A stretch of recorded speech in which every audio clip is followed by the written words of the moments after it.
Hello. Hello, good morning. Yes, good morning. Because Is yeah, because of some let's say less than favorable decisions and we planning. just forgot. Well, this is an office with a little bit of just Oh yeah, mm, we need excuses. I forgot we are company leaders now. We need yes. excuses. We made less than Um, favorable decisions in our planning, so we're we, basically recording this yeah. early in the morning. I literally woke up like 10 minutes ago, 10-20 minutes ago, and slight Yeah, regrets. yeah. Um, Slight regrets. yeah. It's fine. It's fine. So, uh, do you start? Do I start? Do we start Do with the train? we start with the train? Because Well, technically, that is week from like news from like 2 weeks ago because we didn't. well then, let's start with that, I guess. Okay, well, the last couple episodes we've talked about some very dumb things with our politicians here in the Netherlands. Yeah. Time to add to that pile. Um, there is this plan in the Netherlands for a railroad from Groningen, which is pretty much the most north place in the Netherlands, to the capital, to Amsterdam, right? Yes. And this has been a plan in the works for more than 40 years. And the whole time it was like, oh, there's no money for this. And right now it takes very long to get, from the north to Amsterdam. Like you gotta go around and it takes like an hour longer than it really needs to. So, uh, last government set apart, I think, 3.5 billion to make this road. That wasn't enough yet, but they like saved it up. It's still a lot of money, but Yes. This government that we have right now said fuck that. They took all of that money, nearly all of it, and they are going to instead make a railroad between a couple of tiny towns that were already, as far as I know, connected fine enough. Like next to the German border. So, like, thanks, I guess. Why? because Dutch politicians and government is just one big Yeah. mess. But don't worry, some money is still left for the important railroad. About 600 million out of the 3.5 billion. Yeah, that So is.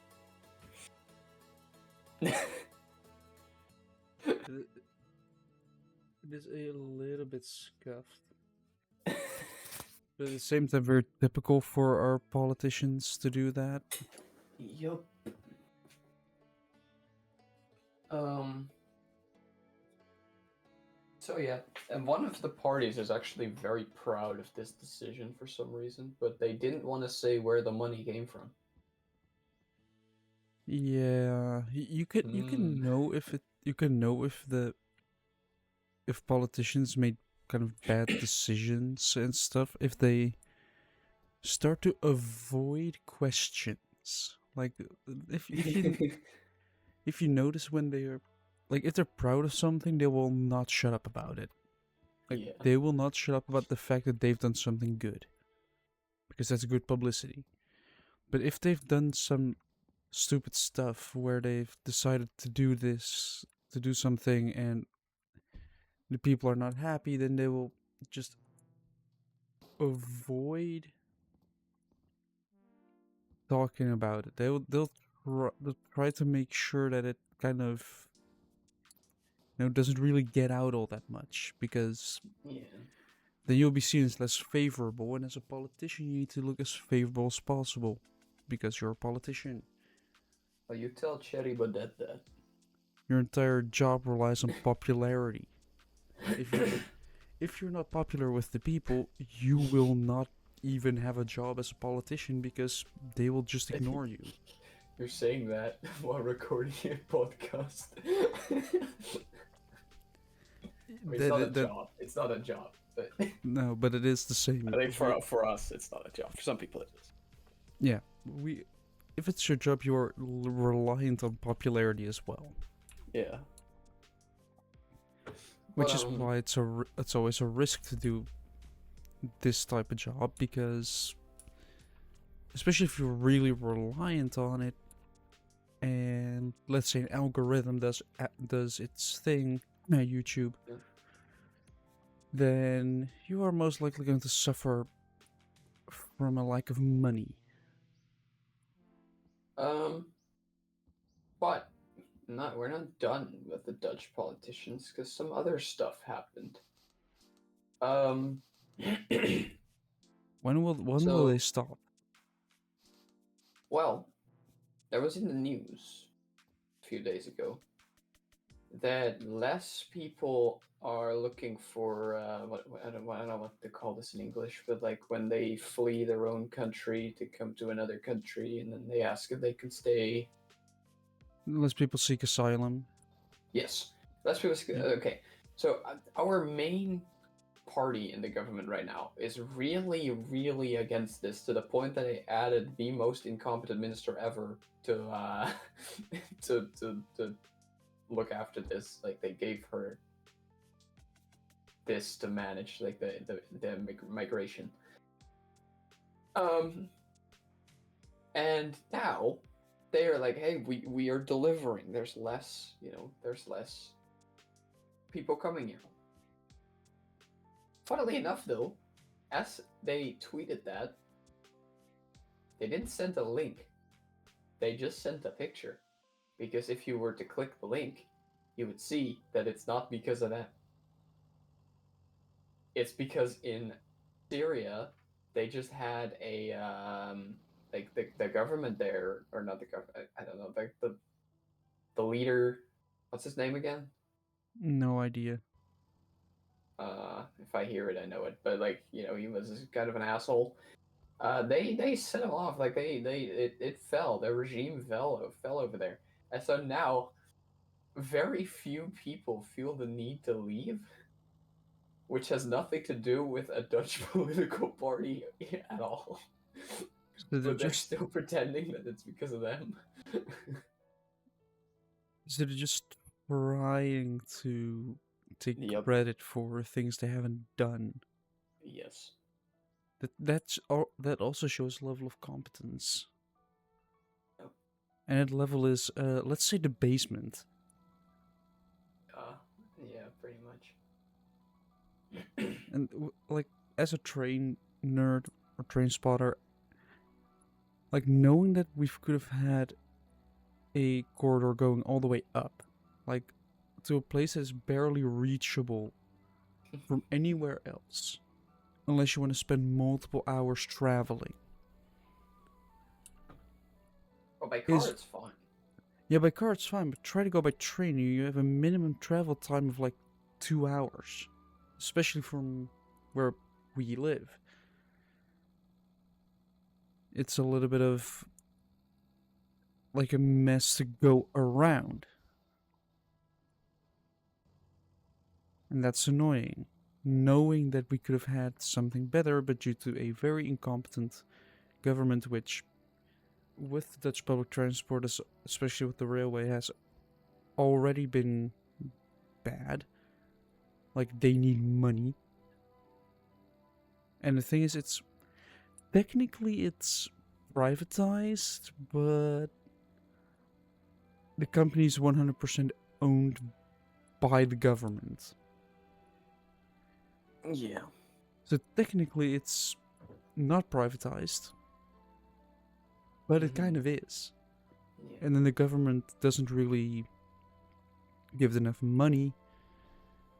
Like, you can take some subsidies for fossil fuels away. Like, if you that's, I think that's 2 billion that they're giving.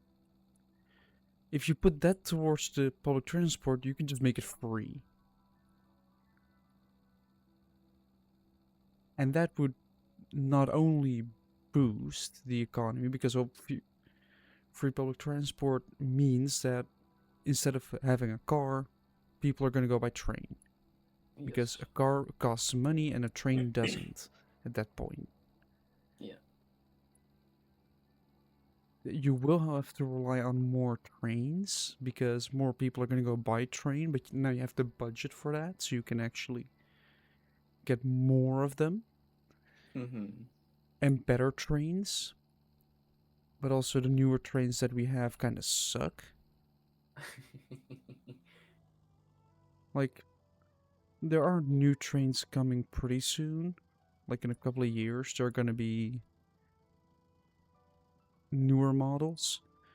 But the seats have just been in a gradual decline over time. Like, like the older trains that are still driving, like they're pretty iconic ones that are slowly getting out of. They're slowly phasing out over the next 5 years. Yeah. Those trains are basically like, especially like they have, I think, either cloth in second class and leather in first class. But those seats are comfortable. And the newer you go, like especially in the newest trains, Mm-hmm. the less comfortable they get, and especially in the newest ones, like the ones that they are currently still wanting to build, it just sucks. Like they're basically going to remove armrests. Oh, great. Like, Yeah, because that was the problem. yeah, but like if you take a look at normally in all other trains here in the Netherlands, like you have at least, like apart from the sprinters, which are like the trains that stop at every single station. They are made to accelerate, they're made to sprint short distances to the next station efficiently Mm-hmm. and then stop again and then sprint again. Like those trains, where they only have one armrest in first class in between, and otherwise they don't have any armrests in between in second class. They're basically gonna do that, but in an intercity train which does a lot of distance. A train Yes. that is focused, like an intercity train, is focused on we go from big city to big city with more capacity. Yeah. Usually it's a double decker to give it more capacity for people to actually sit. But if you're gonna remove, they would have, like, of course, second class would only have one armrest in between, but first class would give each person an individual armrest. They're gonna be removing that, and that is kind of weird to me. Yes. Because armrests, even though they don't take up a lot of space, you do notice them being gone, or they're only being one, because now you kind of have to fight for it. You have to start fighting to get an armrest, or to just lean your arm on it. Mm-hmm. And overall, the seats are going to become smaller, like thinner, Yeah. which, I mean, it does save space, but at the same time, isn't it a little bit weird to make them smaller? I mean, sure, you can fit more seats, but if you make the trains less comfortable, less people are going to go by train because they are not comfortable anymore. So that they're shooting themselves in the foot over and over again. They get less money, train tickets are going to get more expensive, less people are going to go by train, so they have less money, so they make tickets more expensive, which that cycle has been going on for how long? Long. Feels like forever. Yeah. And if the government doesn't improve it, we're gonna have garbage public transport in a country which requires it, or which is known to be pretty much available by either car or train. Because you cannot forget, the Netherlands is just pretty much connected. Connected, of course, you have your highways and everything, but they get clogged up. Like traffic jams are pretty normal every day. Yes. Apart from COVID, that was pretty wild to hear. Just listening to the radio. Like back then, I listened to the radio every time I went to bed because I had an alarm clock which also had a radio function, so I would just listen to the radio a couple hours before falling asleep. And while doing that, like then COVID hit. And then basically the first time I heard there are no traffic jams. That was nice. But right now, traffic's back up to normal, everything's blocked. Like, stuff happens on the road. But trains, like, you can just, like, I can take a train to Amsterdam, and if it's, like, especially if it's within rush hour, it might be faster. If you have to be somewhere within the city center, because you can just take the train. The only thing it often happens that it's delayed, but at least it's going. And if you miss your train, the next one will be going in like what, half an hour, 15 minutes. That's pretty good. Or you have to go by bike, but that's gonna take forever because Amsterdam can be pretty far away, depending on where you are. So yeah, the Netherlands is pretty much connected by trains, bikes, and bikes. Yes. And if you remove the train bit, people are going to be more reliant on cars. And then you also have the environment we have to care about, which if you remove trains, well, you're basically remove any possible easy solution to get rid of pollution. And yes, I'm starting to rhyme now. It is still too early for this. But yeah. If everybody's gonna be reliant on cars to travel, and it's just not good. Like then getting out of a city or getting into any city will be a mess. Yeah, that's just a rant about trains. Yes. I think it gave you enough time to kind of wake up now. I don't know. But yeah. The government needs to make less questionable decisions. Yes. And actually stop taking credit for things they haven't done because they haven't done them yet. So, other things that happened. Previous Saturday, there was some very important business.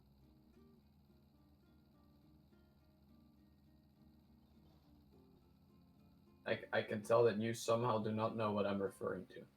Yes, by the silence, you can. My brain is not turned on yet. It only knows to rant about trains. What happened the previous Saturday show? It was April. It was King's Day. Oh yeah. On the same day that the Pope was Yeah. what do you call it? The funeral and everything and all that stuff. Yeah. So a lot of world leaders were there. Yes. But our king wasn't because he was busy celebrating his birthday. Yeah, it was his birthday. Well, actually, that's not even true. His birthday is technically on Sunday, but we already closed the shop on Sunday, so we decided to do it on Saturday instead. Due to a certain religion, You know, the one that also happens to have a pope. You know, that religion. Yeah. It's closed on Sunday, so we moved it. So yeah, that's kind of a double thing. Because due to the same religion that has a pope, the king wasn't there on Saturday. He was too busy celebrating his birthday, which is supposed to be on Sunday. Yeah. And then the idea was to send like someone else from the royal family that I'd never heard of before. But then they eventually didn't do that and instead send the prime minister. Yeah, which is kind of. It is weird.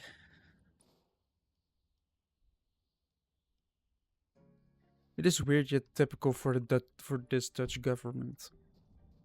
Yeah. And it's a shame because, well, technically a pope doesn't really die every single year. So it happening already is a big thing. And then you miss it because you wanna celebrate your birthday. Yes. Kind of a dick move. And then to send dick, that, yeah.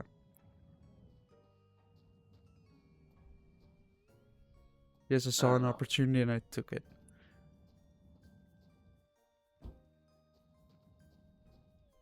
They kinda did a dick move by sending in dick. Maybe.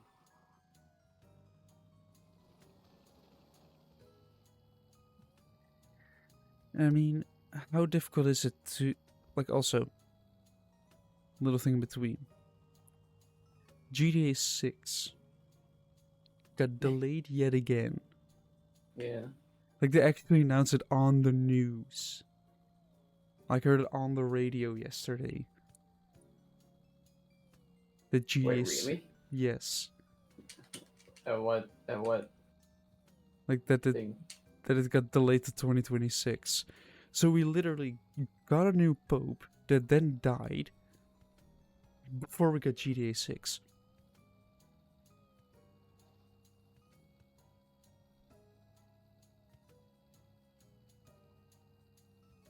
So that's something.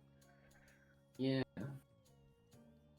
You think that releasing a game, I mean, of course, it's gonna be a ginormous game, but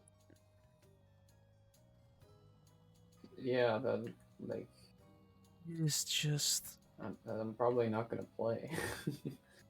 it's probably gonna be really underwhelming. Like, great, it's gonna be another GTA game, just like all the other GTA games that exist. I mean, I mean, okay, I've played quite a bit of GTA 5 like years ago, and I'm Mm. sure I would still somewhat enjoy it now. But it's really like there's honestly not that much to do when you really think about it.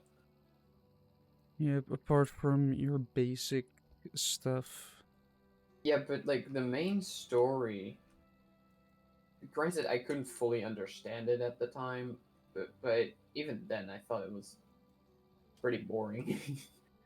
I mean, you And have like you have all the side quests, some of which are fun, but like and there's also multiplayer, like that. That I think yeah, is okay, the that main would thing. that would be more fun. Yeah, I didn't get to play around with that too much. That's probably the main thing with GTA 5. That's with its popularity, the fact that you can just play this game where all you do is dick around, but you can do it with your friends. And Yeah. speaking from experience, dicking around can be funny, but doing it with your friends makes it a lot funnier. Yes.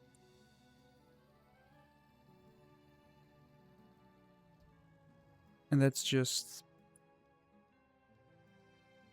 I have a feeling GTA 6 is just... First of all, it's going to be crazy expensive to even purchase because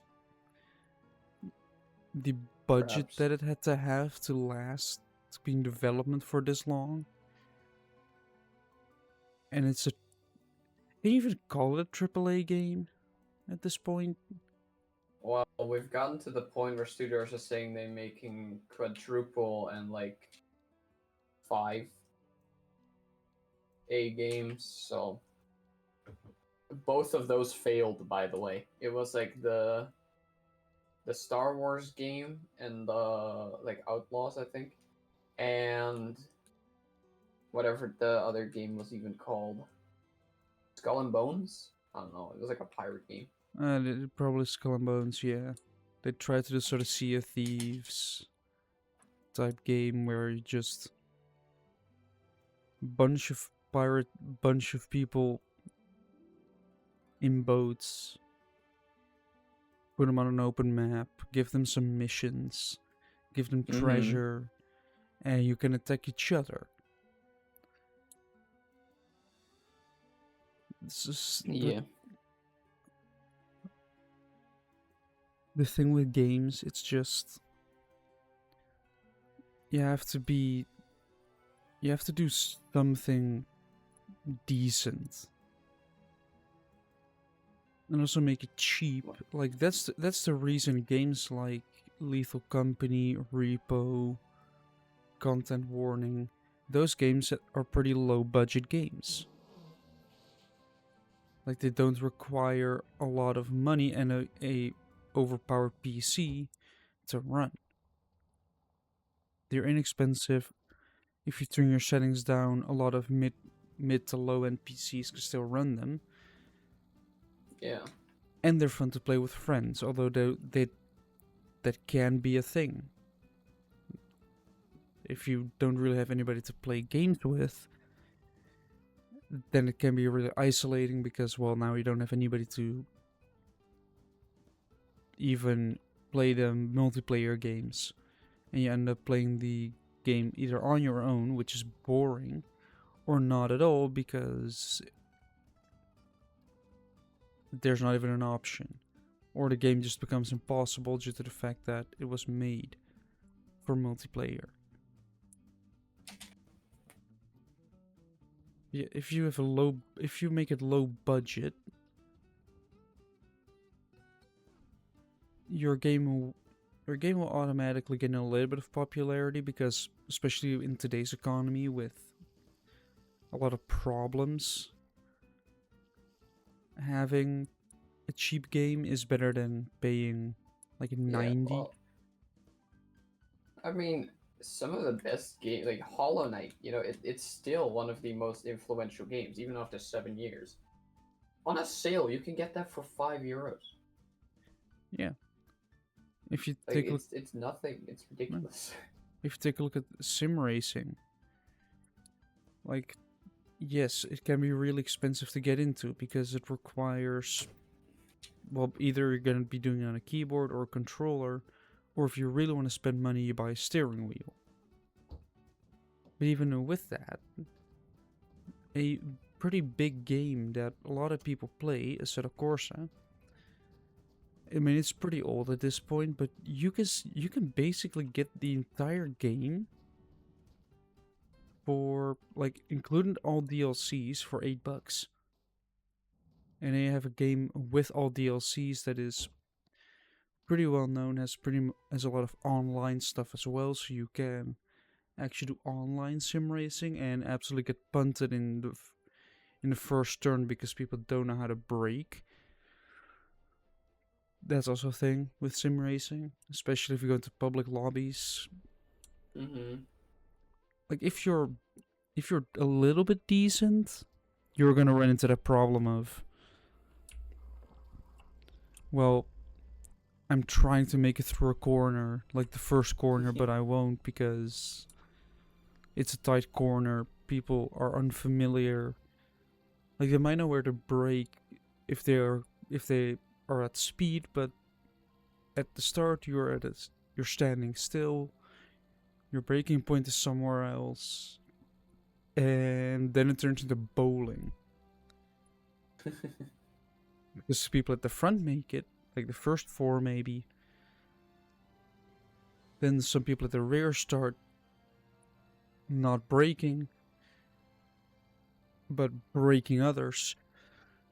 Or using others as a break, and then it starts just piling on. But those Yeah. but that's from a game that's $8 including everything. Like that's cheap. Mm-hmm. And if you make a game, like I may or may not have spent $90 on Forza Horizon 5 because I wanted the premium edition, only to play it for 50 hours and then be like, this is pretty much an arcade racer and not very realistic if you can only turn the steering wheel 90 degrees each way because it's more made for console, is kind of annoying. But that's just my preferences, but I spent a lot of money on that, which I now regret, so now I know not to do it anymore. But I had the money for that. But if you don't have the money and really want to, it is suffering. So you need basically more cheap and optimized games. Optimization is another thing as well. Yeah. Like we also need to just go for more like offline and physical media. Because back in the day, let's take the Nintendo Wii for example. If you finished a game, you had to thoroughly test it because once released and discs hit the shelves, there wasn't an option to update them anymore. You couldn't just say, "Oh, we'll just roll it out and update it while it's, still fresh." We You didn't have the opportunity to upload a unfinished game and then update it while it's out. You had to have it finished and then let it go. Otherwise, you would have games with bugs that kind of broke everything. And if there was one found, well, then congratulations, the game is now basically bugged for the entirety of its lifetime unless they release a new version of the game, which requires pretty much the removal of all the old stuff.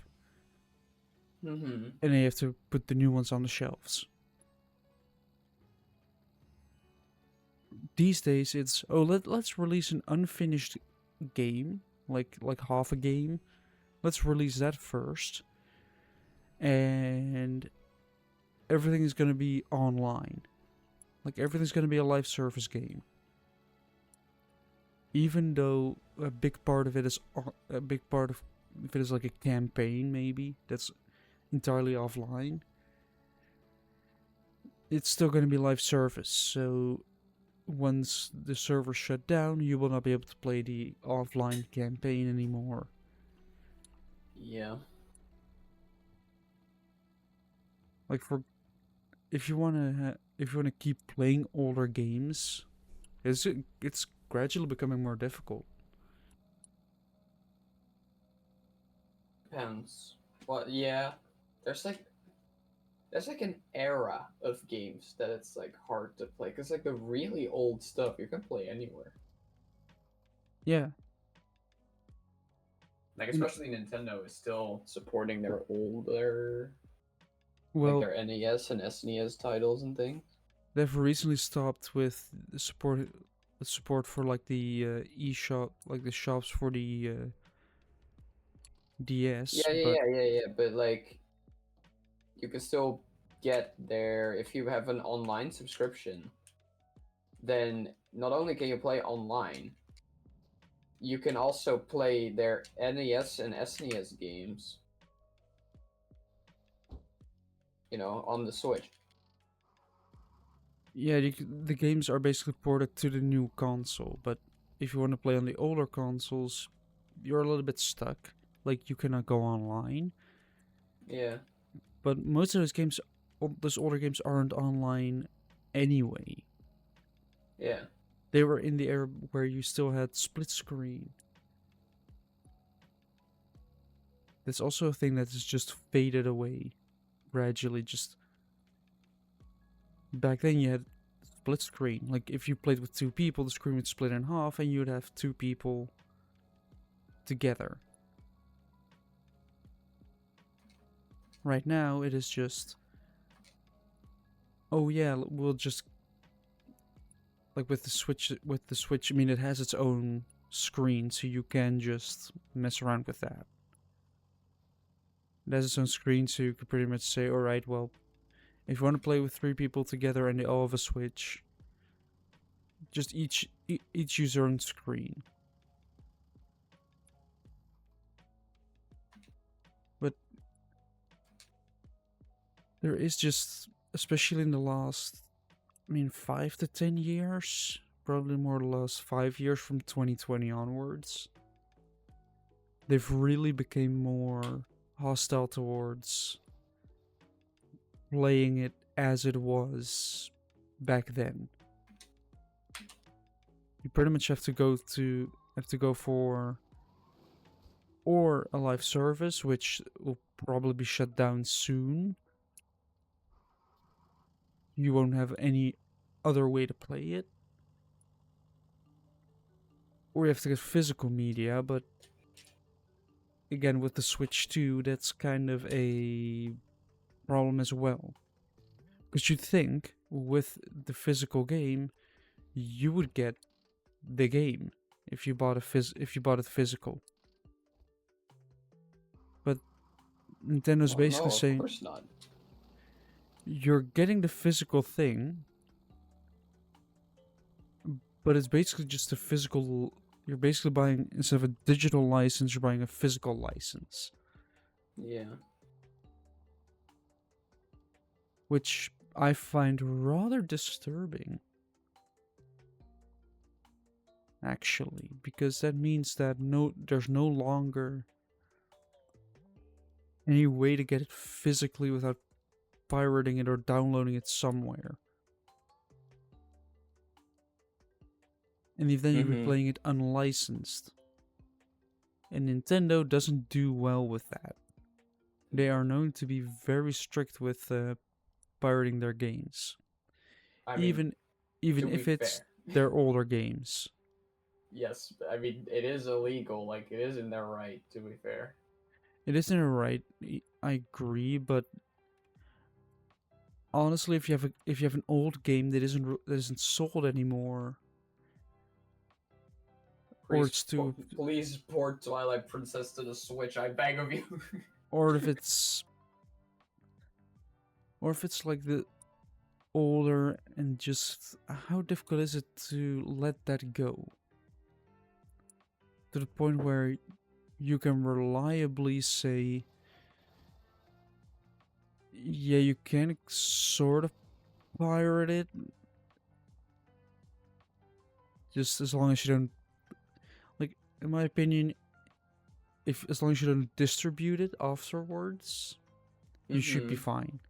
If you start distributing a pirated game, that's kind of, then you're actually starting to hurt profits for the companies. Like you're basically copying them, which you don't want to do, because that's properly illegal. And you will get, especially if it's a big company like Nintendo, you will get a lot of angry lawyers at your doorstep taking all your money away and leaving you with basically nothing left. So in order to prevent that, it's just better to kind of release the game physically as a company. So you can actually play the game offline, online, wherever you want, and not be scared that there might be consequences or that the game will shut down in a year due to losing popularity rapidly, kind of falling off the Mm-hmm. face of the earth, leaving you stranded with not with no games to play because your favorite game shut down. Yeah. And if we're heading that direction, then that's kind of scary.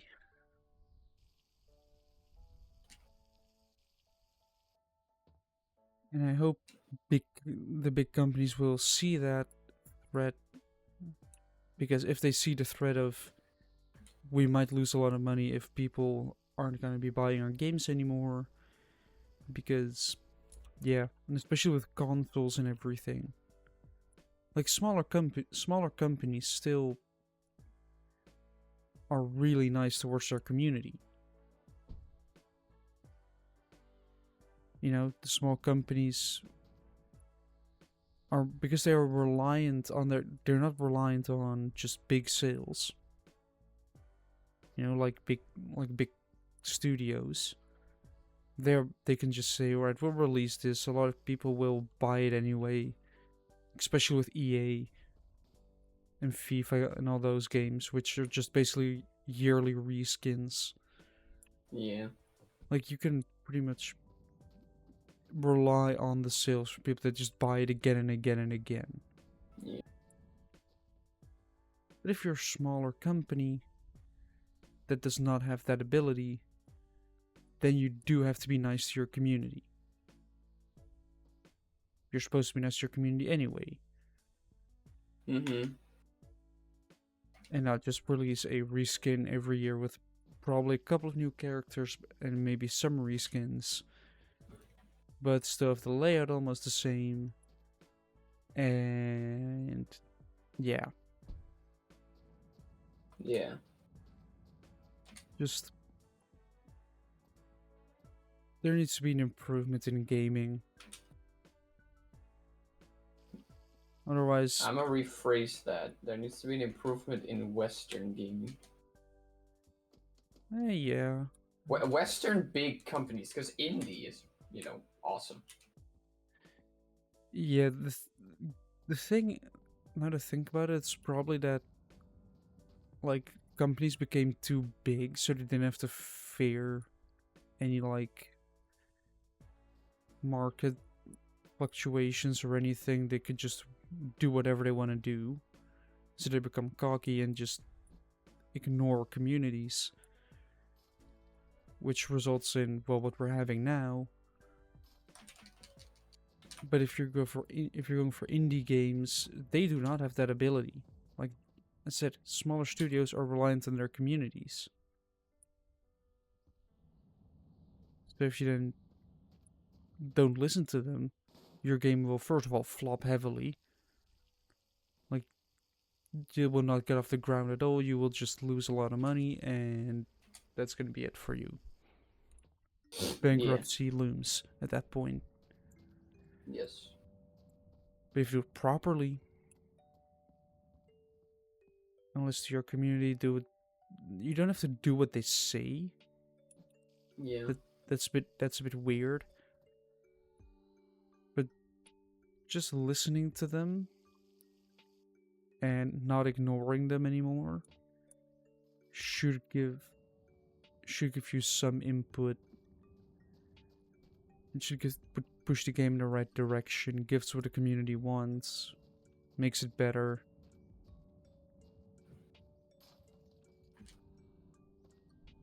In any way. I'm just realizing I'm getting attacked by a rabbit, so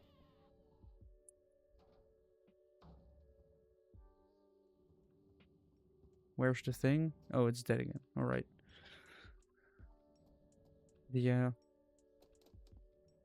I mean, even right now I'm playing a game that's not really that well known. Like the Long Drive, I'm sure people have seen stuff about it because pretty sizable creators have played this game.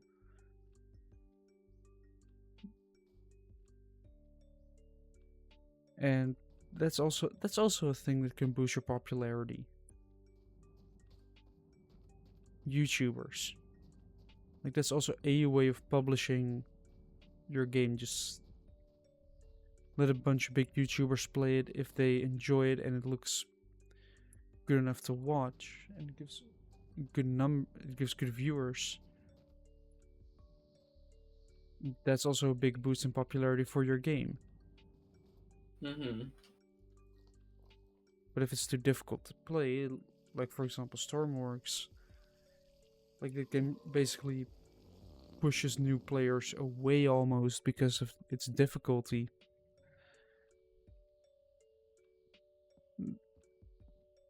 Like, especially like for Stormworks, for example, I've seen Markiplier play that for only one episode. Like basically only once. A sort of, oh, this game exists. But it didn't get the views, it didn't get the popularity it needed to warrant a second episode. Which meant the game might get a small boost in popularity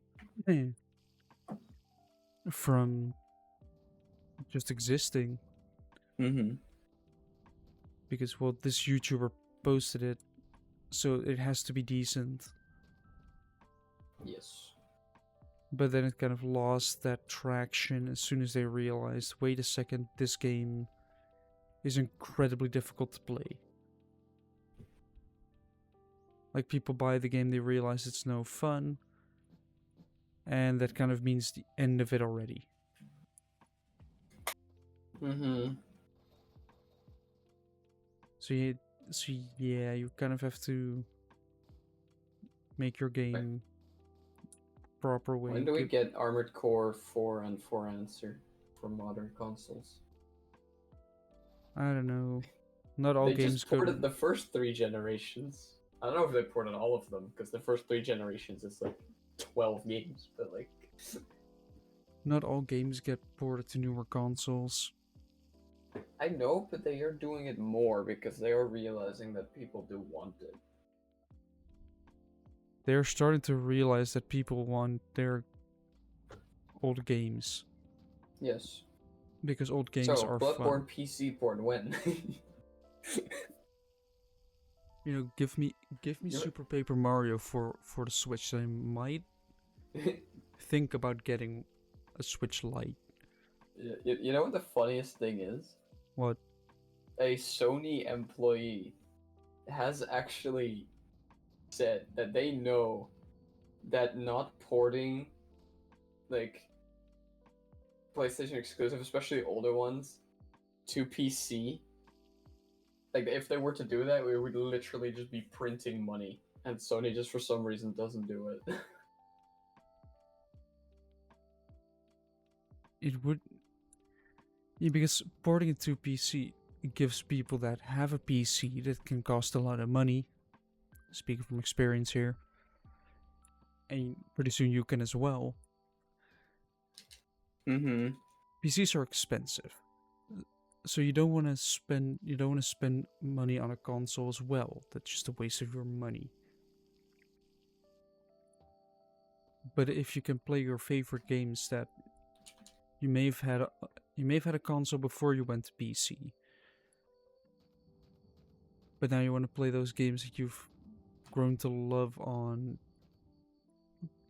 your console. If you can suddenly play them on PC, of course you're gonna buy them. Let's say it's your favorite game, then of course you're gonna be buying that and playing it as well. Probably if you do it properly and you can actually. I mean, it is bad to have microtransactions, but if you can pull them off, like if you really make them optional, like only if you want to fast track stuff, like then you could pretty much. Then you can really be printing money. Because PC people tend to have money as well. Not necessarily. Well, if you can afford a €2,000 gaming PC. Yeah, but some people save up for that shit, too. Yes, I know, I did as well. But it's often the case that is a possibility that PC gamers have a little bit more money than console gamers, because PC gamers just have the ability to spend a lot of money on basically nothing. Like, you can spend just on one monitor, you can already spend like 1,000. You would have a pretty good monitor at that point, but it's just you would just be getting performance. Like that's what you're paying for. But if you want to go really cheap, then a console is honestly sometimes the best option. If you just want to do it something cheap, then a console like a Nintendo Switch, a PlayStation, or an Xbox is just the better option. They are cheaper, they do give less performance, and you might be suffering a little bit with the games. Mm-hmm. But it's a couple of games that have like crossplay, cross things are a lot of fun. Yes. They also should do that more. They should mix console and PC a little bit more. Yeah. And of course, you run the risk of skill, because PC gamers are often, like, because they have better stuff, they often perform better, and mouse and keyboard can be in a lot of cases more accurate than a console. That's why GTA 5 has No, that depends. aim assist for console. Like, especially with shooters, where Yeah. it kind of matters. But you shouldn't play shooters on console anyway. Well, what if you don't Except have for Splatoon. But Splatoon was specifically made for a console, and with all that taken into account. what if you don't have the money for a PC that is of equal performance of a console? You know, Then don't play shooters. GTA 5 is aim assist because, like, with mouse and keyboard, like, I can demonstrate for the viewers that are actually watching this, not listening to us on the podcast.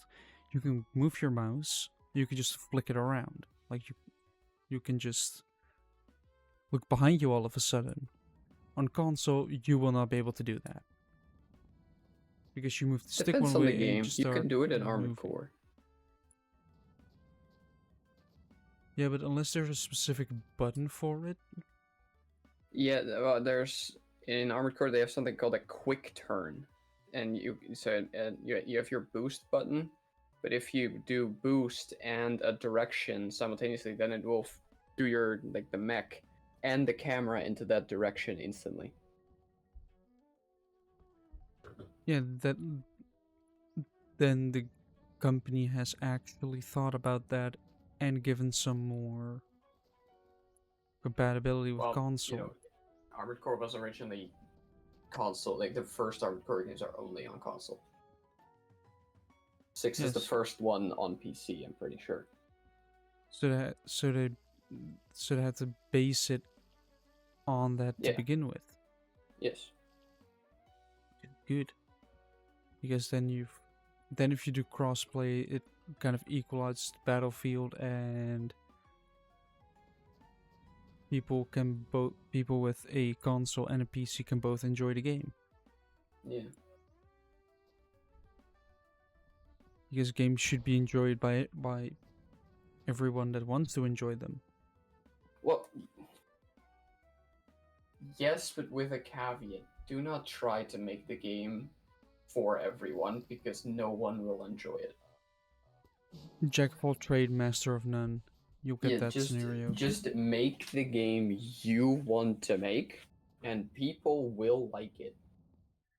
Yes, because a game that's made like there's also with indie games as well. They're made with the smaller studios, so they're often made with more basically passion.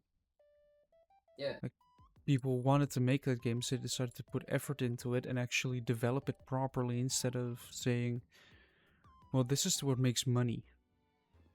Well, I mean, you know, just look at From Software. They've proven that it works. Like their games are not for everyone. No, but they're still massively popular. Yeah. Like I don't really like. Yeah, I've played a little bit of Elden Ring, but it's not really my type of game. Like not at all. Mm-hmm. Yet I still purchased the game to try it out. I mean, I won't be buying any more of their games, but they already do have some of my money. You don't know because it is From Software. Like they do also like experimenting, so they might, bring out something you might be interested in at some point. Yeah, but in that Like their scenario, main focus will be on these kinds of games. But we see right now with Elden Ring Night Rain and with the Duskbloods, they are now dabbling more into multiplayer games. Probably because they realize that, Elden Ring has multiplayer of its own, and it's functional. Like that in sucks. terms of PvP, it's even just like it's good. Like it's it doesn't really need much more. But in terms of co-op, you kind of really need the co-op mod.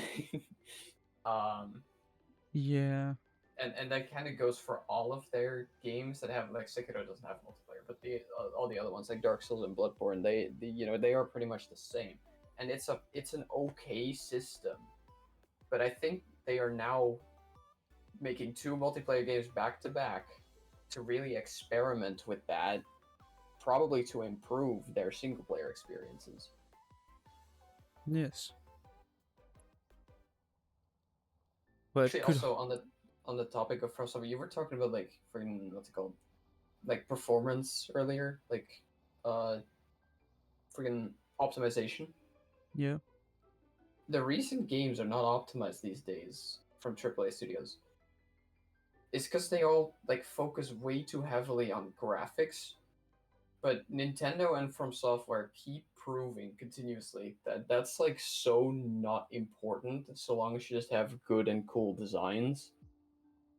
What is the best-selling game of all time? Minecraft. Yes. What are those graphics? Yeah, exactly. Blocks. Like Low it is. resolution blocks. Like it's not like Cyberpunk where you can basically have very. Does it have? Where you can probably have very detailed genitals, but it's just here have block game. People were Yes, happy with block game. Block game exactly. became bestseller Mm-hmm. because it is. If you focus more on mechanics and storyline and functionality of the game, than on does this look good? Like sure, it can look. If you make it look incredible, it's nice. Like you occasionally will be like, "What a view!" You'll Oh, just dude, look. one game that I'm actually looking forward to quite a bit is Cube World, which if you don't know what that is, it's a game that was in development. I think at this point even over 10 years ago, uh, and like B Dubs has actually played it before, but that was the old version. That was like a beta version, and then eventually like during the development and the testing and stuff, it got DDoSed a whole bunch of times, and the creator got stressed out because of it and eventually quit. But now he's like back onto it. Has he has revealed some stuff that he's back to making the game, Good. and it looks somewhat similar to Minecraft, but with a more combat focus, like more. Like I mean, it's called Cube World, but it's like smaller cubes than Minecraft, so it's like sort of more detailed in terms of shapes. You have more, slightly more squares. Yes, exactly.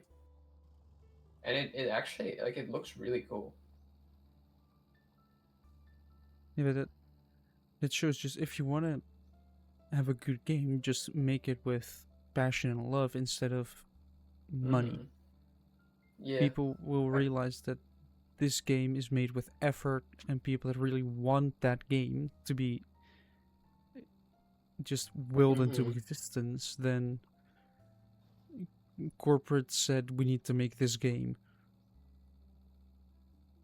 And they put a lot of pressure on us to basically deliver in an unreasonable amount of time. So here, have this unfinished game, Cyberpunk, Mm-hmm. and then people get mad that it's buggy, and then it kind of flops. Like game Yeah. companies these days are more worried about, like, just with the rest of the world, it's more about short-term profits instead of long-term. Like I think that From Software does have a solid enough base that they can focus on a little bit more long-term. Where if you bring in a good enough game, you won't have to worry about short-term profits because you're basically guaranteed Well, long-term profit. the crazy thing with From Software is just how fast they actually produce things. Like, between Sekiro and Elden Ring, that was 3 years. That is the longest From Software fans have had to wait for a game. S- There have been years where where they put out a game every year. Slightly jealous.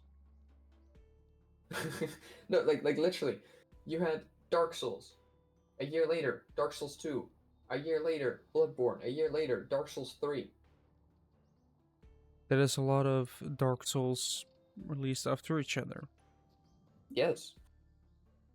And then 3 years later, we got Sekiro, and then 3 years after that, we got Elden Ring. Which Elden Ring is massive. They did spend like I think 5 or 6 years actually on Elden Ring. It's just that it was developed simultaneously with Sekiro, and now they've expanded. Like they got another office. Yeah, like they are just growing bit too big Yes. for their offices because then you basically have a massive office with a lot of people in it that can just pump out a game. Like you can have a lot of Mm-hmm. people working on it instead of trying to overwork some poor interns. Yeah. There's this video. I've shown you this before. I think it's called like why AAA games have no soul. Uh, I don't remember who made it, like what channel it was, but like they also talk a little bit about the success of Elden Ring, and they do bring up like a game like this should not be this successful. Like if you look at the history of Dark Souls and Bloodborne, yeah, they were popular, but only within like a small, relatively community. And now suddenly Elden Ring blew up, and they are one of the biggest companies, and it's because all the other companies are just making the same thing. With like their sports games are just the same game from 3 years ago. FIFA, The Formula One. Yeah, exactly. All the shooters are the same. All the whatever Ubisoft makes, like the devil what the hell, the Assassin's Creed games are literally all the same now. But not only that, their other titles play exactly the same as well. And then Elden Ring came along. It was completely different. If everything that you've made is just a copy paste of Yeah. the last thing you did, because that worked, so let's keep doing it. Like, sure, then you might be able to pull that off 1 or 2 years after each other, or you Mm-hmm. might. What a better strategy would be, well, we know this thing works, but we don't want to saturate the market too much, because that's Mm-hmm. what happened. They've saturated the market. Every like people have an people have choice now, and yeah, that makes Mm-hmm. what a better strategy would be is, right, we've released a shooter this year. How about we diversify a little bit and make something slightly different this year. Yeah. So now we have, or in the next couple of years. So now you have this other game that's releasing that's different from the one before, and actually allows people to be like, oh, this is new, this is different, and then maybe like Mm. do that a couple of times and then go back to your to the first one. So you kind of cycle through. So you're like, we're getting a sequel of this game, and it kind of plays the same as the last one, but because you've diversified a little bit, you may have learned some stuff. You have improvements, and you Yeah. can use those improvements that you've learned from what you've Yes. previously done to get maybe the next shooter will be better because, well, you've learned from maybe a platformer or some stuff. You learn from a platformer and made your game better. Yeah. And you keep doing that over and over and over again. And boom, all of a sudden you're massively popular because you have a massive variety of games. Yes. Of course, you run the risk of becoming a jack of all, like I said, jack of all trades, master of none, where no games are doing well because it's all just a jumbled mess of everything. But if you pull it off correctly, you can get away with it. Have I ever shown you the video about Dream World? I think you did. You mean that flop of a game that's just like a hodgepodge of stuff slapped together. It was they were like the developers were like, this is gonna be the final game you'll ever play. It's gonna be every genre. It will be the final That's game you'll ever play because you'll just die of embarrassment. well, but my question is just how would you even do that? Not every genre. There's 2D, there's 3D, and within that there is a bunch of different stuff. There's third person, first person, which you could switch between that, sure. You know, but like you cannot combine. Like there's certain genres you can combine, but you cannot combine everything. No.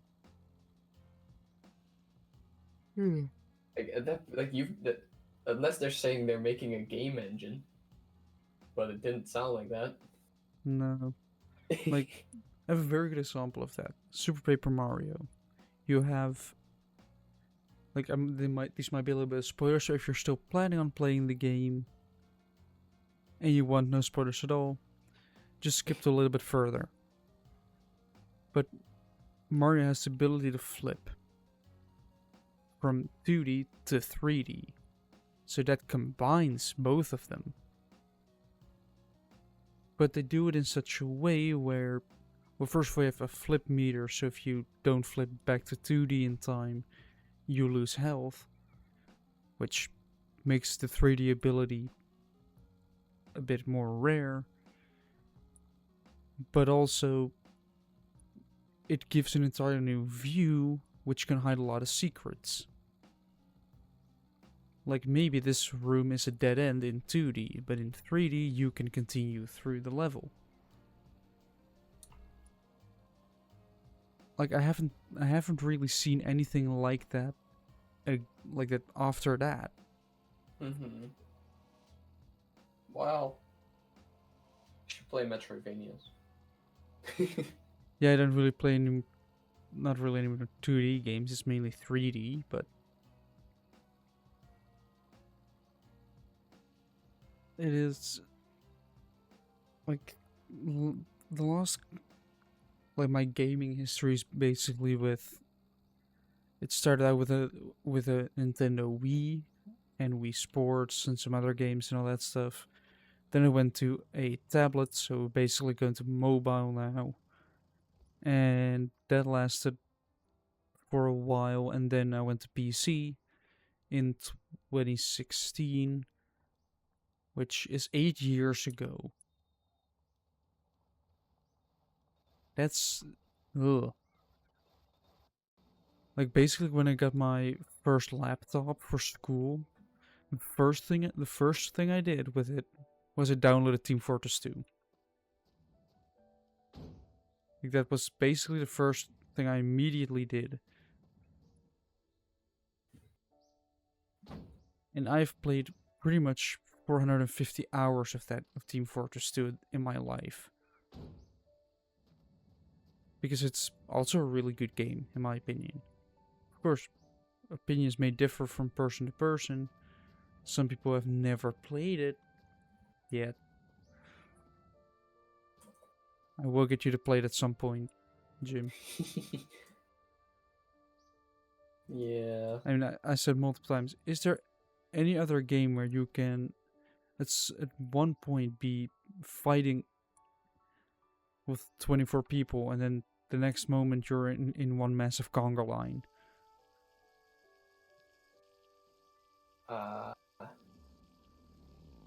Like, are there any other games that can switch from being a shooter to base? Minecraft?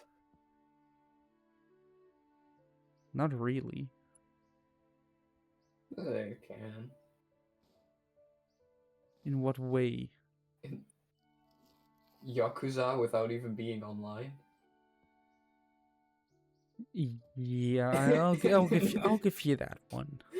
I'll give you that one. That This is an sounds like actual. something that could happen in a Yakuza game. You just beat them up and then you start. Yeah, I guess. But still, Team Fortress 2 is. I mean, when did Yakuza release for the first time? The original Yakuza or Yakuza 0? Yeah, but when did that release? Hold up. Yakuza Because Team 0. Fortress 2 released from the top of my head, which I don't know why I know it off the top of my head. When it Huh. released, 2015's Yakuza 0. yeah, Team Fortress 2 is 10th of October 2007. Like, that But game is old. But like, I don't know what the first Yakuza game is because it's not 0. I'm pretty sure that's a prequel. Like, Team 2005. Then it is older than Team Fortress 2. It's just called the Yakuza.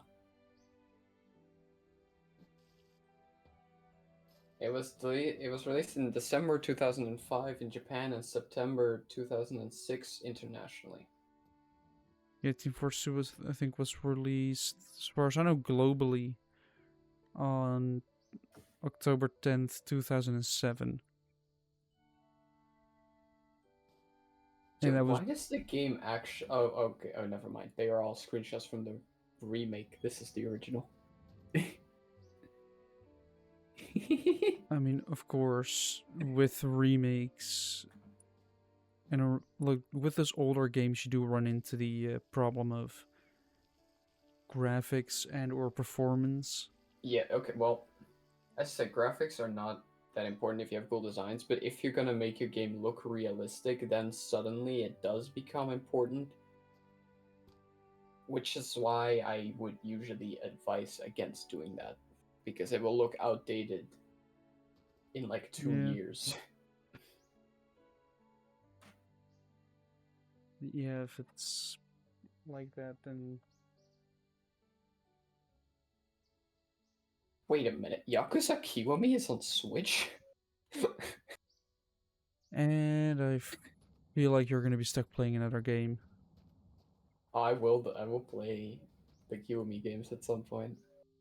But Like, first I'll get through the Devil May Cry games now, because now that I own all of them. How many games do you still have to play? 4 Too Devil many? May Cry games. I mean, probably Ghost of Tsushima at some point. Probably at least Dark Souls 3 at some point. I still have those 3 Batman games. Uh,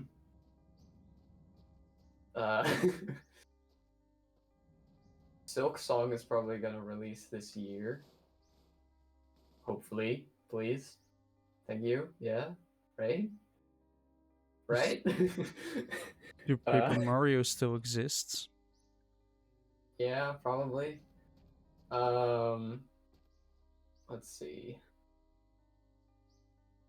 That that graffiti game, like the I already forgot the title, but it looked cool. Um,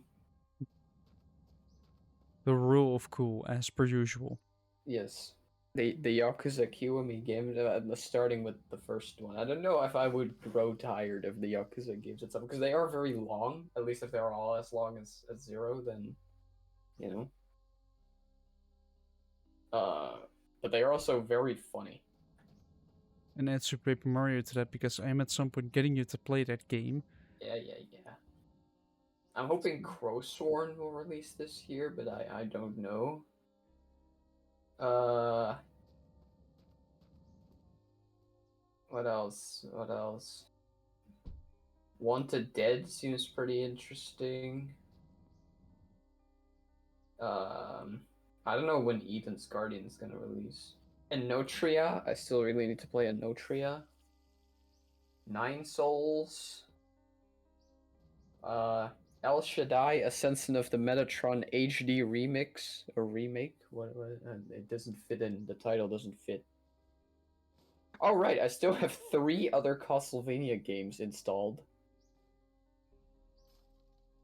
Still Yeah, need to that continue Persona 3. I'd love to play Metal Gear Rising Revengeance. sounds like you have enough games that you still have to play. Berserk. Whatever clusterfuck that's probably gonna be. Seems you're gonna be busy for a while still. Yeah. Yeah. I just realized I still have to 100% try 100% Lego Star Wars: The Skywalker Saga. Like if I like trying to, I'm gonna try and 100% that. It will be difficult, but I'm gonna give it a try.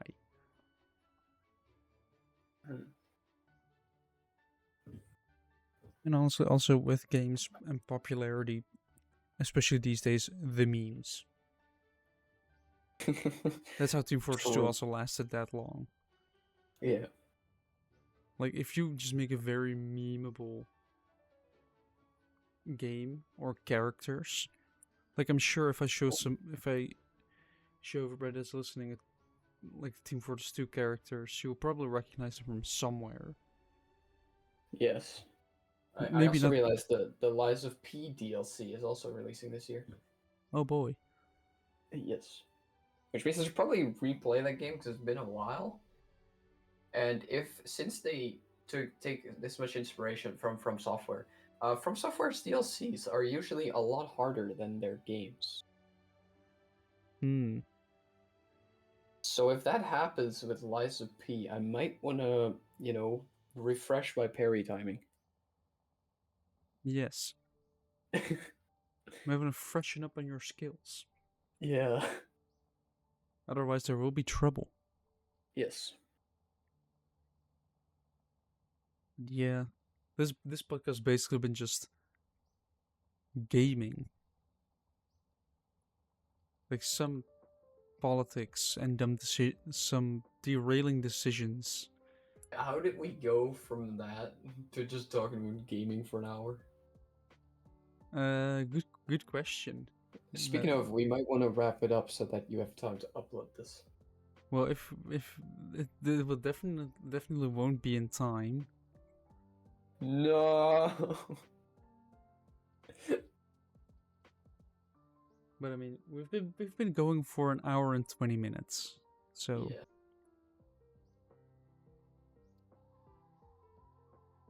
I guess if it is time to wrap it up, Yes. then there is only one thing left to say. Oh no. Oh yeah. I remember. You remember, Uh... we're not experts. I know this was my suggestion. Yes.